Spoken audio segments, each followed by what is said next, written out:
प्रिय दोस्तों, आज मैं एक दिल छूने वाला कहानी सुनाएंगे, जो कि बेटा से बढ़कर बेटी क्यों होता है। प्रिय दोस्तों, यह कहानी पूरे अंत तक सुनते हैं तो आपको समझ में आया कि बेटा से बढ़कर बेटी क्यों होता है।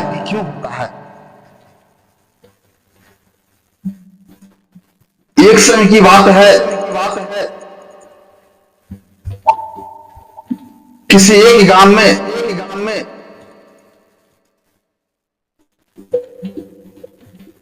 एक किसान रहता था।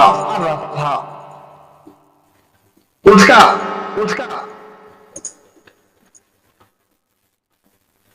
चार पुत्र था। वह चारों पुत्र और पिता खुशीपूर्वक गांव में रह रहा था। एक दिन की बात होता है, उस किसान का मृत्यु हो जाता है। चारों बेटा ने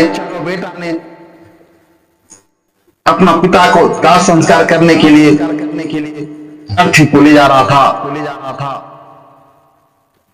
पूरे गांव वाला लोग पीछे जा रहे थे। सभी लोग अर्थी को लेकर जा रहे थे।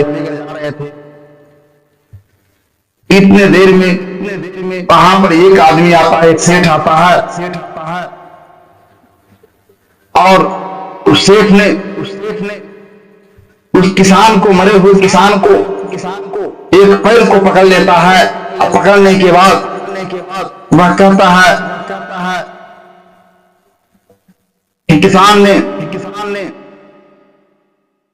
हमसे 2 लाख रुपया कर्ज लिया। जब तक कर्ज नहीं देगा तब तक इस लाश को जाने नहीं देंगे।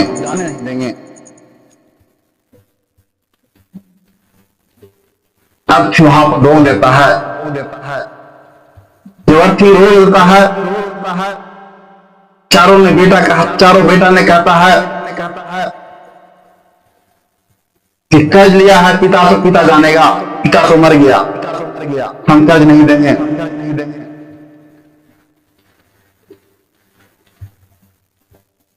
तब उसका जो किसान का भाई था बोलता है कि काहे न देगा, जब इसका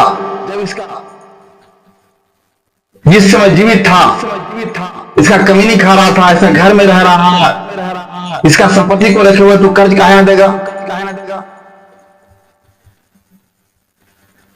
ताकि हम कर्ज नहीं देंगे। तो सिर्फ करता कि अगर कर्ज नहीं देगा तो लाश को हम जाने नहीं देंगे। जब तक हमारा कर्ज नहीं मिलेगा तब तक हम लाश जाने नहीं देंगे। बेटा कहता है कि लाश ले जाओ, लेकिन कर्ज नहीं देंगे। जायज है मतलब। यह बात धीरे धीरे उसका बेटी के यहाँ खबर होता है। उस किसान का एक बच्ची था। बच्ची सुनता है कि हमारे पिताजी का लाश को जाने नहीं दे रहा है।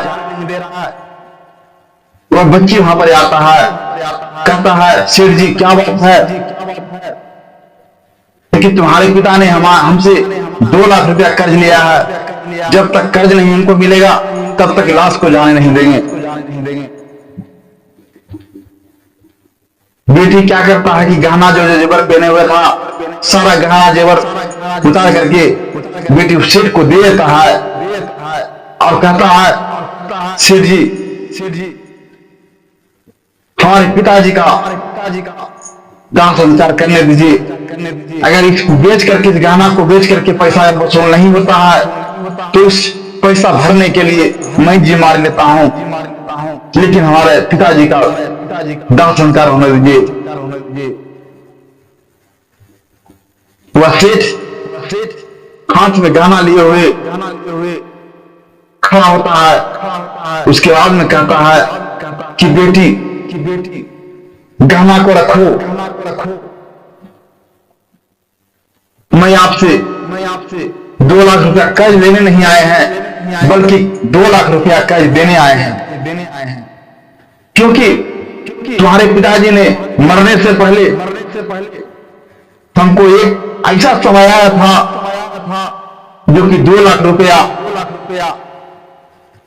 अनाज बेच करके तुम्हारे पिताजी ने हमको दिए थे, उस कर्ज को हमने देने आए हैं। लेकिन हमें लगा कि इस पैसा को किसान तो मर चुके हैं, लेकिन पैसा को कौन बेटा को दें, किसको दें, हमको समझ में नहीं आया। इसलिए इस प्लान को बनाया और साबित हो गया कि बेटा से बढ़कर बेटी होता है।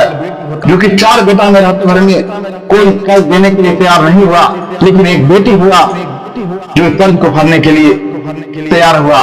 बेटी, ये 2 लाख रुपया का मालिक आप हैं, इसलिए पैसा को लीजिए, पूरा भरा सभा में वह सेठ ने 2 लाख रुपया वो बेटी को दे देता है और बेटी ले जाकर के अपना पिता को दान संस्कार करता है। दोस्तों इसलिए अपना बेटी को अवश्य पढ़ाएं, अपना बेटी को जरूर ध्यान दें, क्योंकि बेटा से बढ़कर बेटी काम देता है। दोस्तों, अगर यह कहानी आपको अच्छा लगे तो हमारे वीडियो को लाइक शेयर अवश्य करें, और इस तरह की कहानी अच्छी सुनने के लिए हमारे चैनल को सब्सक्राइब अवश्य करें। धन्यवाद।